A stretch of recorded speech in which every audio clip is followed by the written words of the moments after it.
बिस्मिल्लाहिर्रहमानिर्रहीम। नाज़रीन, मैं हूं अमीर उमर चमन और आप देख रहे हैं स्ट्रेट फॉरवर्ड। नाज़रीन, चेयरमैन पाकिस्तान तहरीक इंसाफ इमरान खान की हिदायत पर, क्योंकि इलेक्शन नज़दीक आ रहे हैं, मुल्क के अंदर जो है वर्कर्स को उनके तमाम तहफ़्फ़ुज़ात दूर करने के लिए, जो उनका तंजीमी ढांचा उसको दुरुस्त करने के लिए पूरे मुल्क के अंदर मुख्तलिफ जो हैं उनके ओहदेदारान, साबिक वफाकी वज़रा, साबिक सूबाई वज़रा, वो मुख्तलिफ़ इलाकों में जा रहे हैं। इसी सिलसिला में चनियोट के अंदर साबिक वफाकी वज़ीर ग़ुलाम सरवर साहब जो है गुज़श्ता रोज़ तशरीफ़ लाए। इससे चनियोट आने से कबल उन्होंने फैसलाबाद में तमाम चनियोट के जितने भी PTI के ग्रुप्स हैं उनके साथ अलहदा मुलाकातें की और उन तमाम के तहफ़्फ़ुज़ात को दूर करने का वादा करते हुए कहा कि आप वर्कर्स कन्वेंशन के अंदर तशरीफ़ लाएँ। वर्कर कन्वेंशन के अंदर एक हुल्लड़बाजी का जो है वो सामने आया, मुज़ाहरा किया गया, मुख्तलिफ नारेबाजी की गई, ज़िले अहदेदारों को जो है इंतहाई तनकीद का निशाना बनाया गया, गालम गलोच की गई, थप्पड़ों की जो है बरसात हुई, एक दूसरे के ऊपर जो है न सिर्फ गलीज़ गालियाँ बकी गई बल्कि दूसर आपको ये कहें कि गिरबान तक लोगों के पकड़े गए। ये तमाम फुटेजेस हमारे पास मौजूद हैं। वजह क्या बनी? हर जो अहदेदार है चनियोट के अंदर इस वक्त PTI जो है वो 4 से 5 ग्रुप्स के अंदर तकसीम हो चुकी है।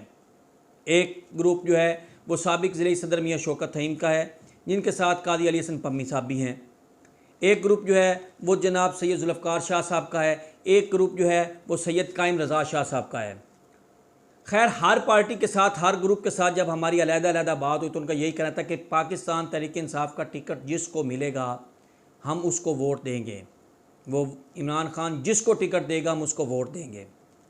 लेकिन ज़िले सदर चूँकि सैयद जुल्फ़कार अली शाह साहब हैं, इंतहाई मंझे हुए सियासतदान हैं, इंतहाई शरीफ घराने के साथ उनका ताल्लुक़ है, लेकिन न जाने क्यों इस वर्कर कन्वेंशन को इंतहाई ख़राब किया गया और इस वर्कर कन्वेंशन के अंदर इंतहाई गालियाँ बकी गईं और मुख्तलिफ जो है वो एक दूसरे के ऊपर इल्ज़ामात लगाए गए। वर्कर कन्वेंशन के बाद पाकिस्तान PTI का जो चनियोट का ग्रुप बना हुआ है PTI का, उसके अंदर भी लोगों ने एक दूसरे के ऊपर तनकीद का निशाना बनाया। उसके अंदर भी मुख्तलिफ वॉइसें जो हैं वो भी हमारे पास मौजूद हैं, जो मुख्तलिफ एक दूसरे के ऊपर तनकीद का निशाना बनाया गया। वर्कर कन्वेंशन के अंदर हुआ क्या था जिस वजह से ये सारा फसादात, ये सारा कुछ शुरू हुआ? सैयद जुल्फ़कार अली शाह जो इस वक्त ज़िले प्रेसिडेंट भी हैं, सैयद जुल्फ़कार अली शाह साहब जब से ज़िले सदर बने हैं उस वक्त से चनियोट के अंदर 2 ग्रुप्स हो चुके हैं। एक साबिक सूबाई, एक साबिक जो हमारे ज़िले सदर थे मियाँ शौकत हईम साहब, उनका ग्रुप है, और दूसरा सैयद जुल्फ़कार शाह साहब का ग्रुप है। मैं इसके ऊपर पहले भी प्रोग्राम करना चाह रहा था। मेरे हर 2 ग्रुपों के साथ इस बारे में गुफ्तगू भी हुई। हर 2 ग्रुपों के अपने अपने ख़दशात और अपने अपने तहफ़्फ़ुज़ात हैं। शौकत हईम ग्रुप का ये कहना था कि जब से सैयद जुल्फ़कार शाह साहब जो हैं वो ज़िले सदर बने हैं, उसके बाद उन्होंने पुराने वर्कर्स को किसी किस्म का कोई उनके साथ रब्ता नहीं किया, बल्कि ख़ुद ही घर बैठे एक कमेटी तश्कील दे दी।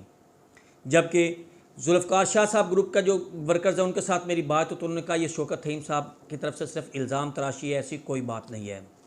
खैर, ये अपनी तरफ अलहदा बातें हैं, लेकिन वर्कर कन्वेंशन के अंदर ज़िले जनरल सेक्रेटरी जनाब काज़म नज़ीर आतफ़ साहब जो हैं वो उस वक्त स्टेज के ऊपर मौजूद थे। सबसे पहली बात कि उनके तरफ से जब ये अपने शौकत हईम लोगों का ये कहना है कि जब शौकत हईम को बुलवाया गया तो किसी किस्म का साथ कोई ओहदा नहीं बुलाया गया, उनकी रिस्पेक्ट नहीं की गई। कादी अली हसन पम्मी साहब के साथ भी यही हुआ, जब उनको स्टेज पे तकरीर के लिए बुलाया गया तो उनके साथ किसी किस्म के कोई इजाफ़ी या अलकाब नहीं बोले गए, अतः हम सिर्फ कादी अली हसन पम्मी को बुलाया जाता है, इस तरह के अल्फाज इस्तेमाल किए गए। ये बातें वो हैं जो वहाँ के लोग, जो ऐनी शाहिदीन, वो बता रहे हैं। दूसरी तरफ जब तमाम मामलात ख़त्म होने लगे तो उस वक्त ज़िले जनरल सेक्रेटरी की तरफ से एक बात की गई। वो बात ये की गई कि भी मार खालिद साहब, जिनको तकरीर का मौका नहीं मिला, जो साबिक चेयरमैन भी हैं, उन्होंने मौलाना इलियास चनियोटी जो नाकाबिले शिकस्त थे उनको शिकस्त दी। और इसकी सबसे बड़ी कामयाबी है वो कामयाबी PTI के है, क्योंकि उन्होंने PTI के टिकट पर इलेक्शन लड़ा, जिसकी दुरुस्तगी करनी चाहिए कादी अली हसन पम्मी साहब ने। और कादी अली हसन पम्मी ने कहा, और उनकी बात 100 नहीं 1000% ठीक थी।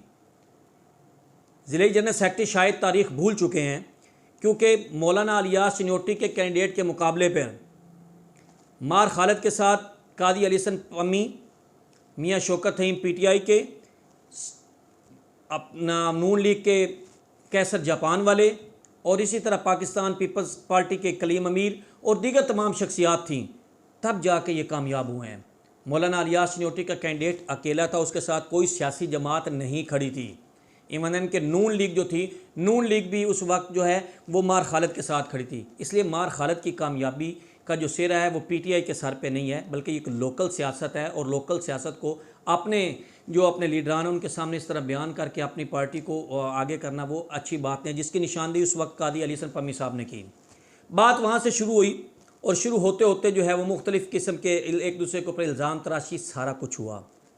नाज़रीन, थप्पड़ एक दूसरे को पड़े, धक्के दिए गए। मेरा मौक़िफ़ ये है कि जब बाहर से साबिक़ वफाकी वज़ीर चनियोट आए ग़ुलाम सरवर साहब, तो उनके ऊपर क्या गुज़रा होगा। और यही बात मेरी जो मैं आपसे कर रहा हूँ, यही बात सैयद कायम रज़ा ने पीटीआई के ऑफिशियल ग्रुप में की, तो उनको तनकीद का निशाना बनाया गया।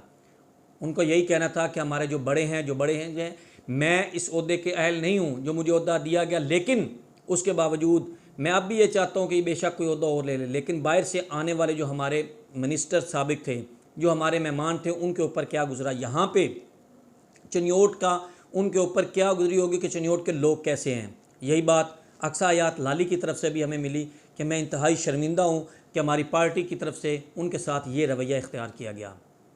ये तमाम बातें अपनी जगह पे, लेकिन इस वक्त ज़िले सदर सैयद जुल्फ़िकार अली शाह साहब को ये चाहिए कि वो बड़े होने का सबूत दें। तमाम जितने उनके वर्कर्स उनसे नाराज़ हैं, उनको सबको साथ लेकर चलें।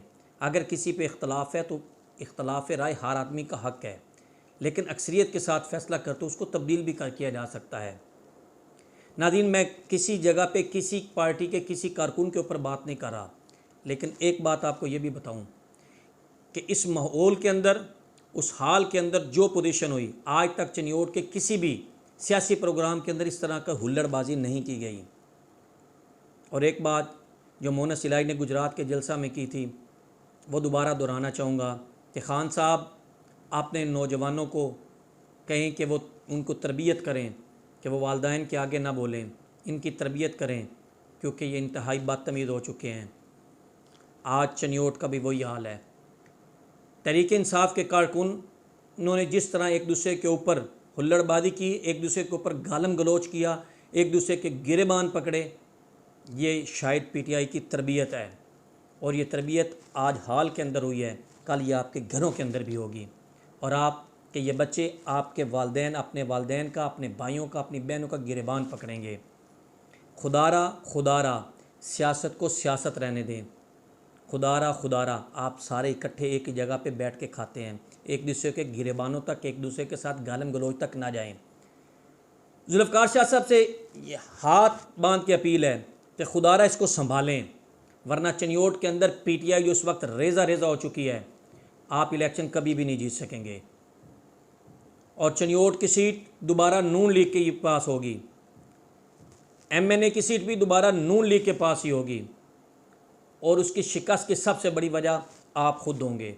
अगर इस वक्त आपने ख़ुद को ना संभाला, इस वक्त अगर आपने अपनी पार्टी को ना संभाला, इस वक्त इस डूबती हुई कश्ती को आपने नाव ना लगाया, तो उसके बाद आपकी दास्तान भी दास्तानों पर नहीं रहेगी।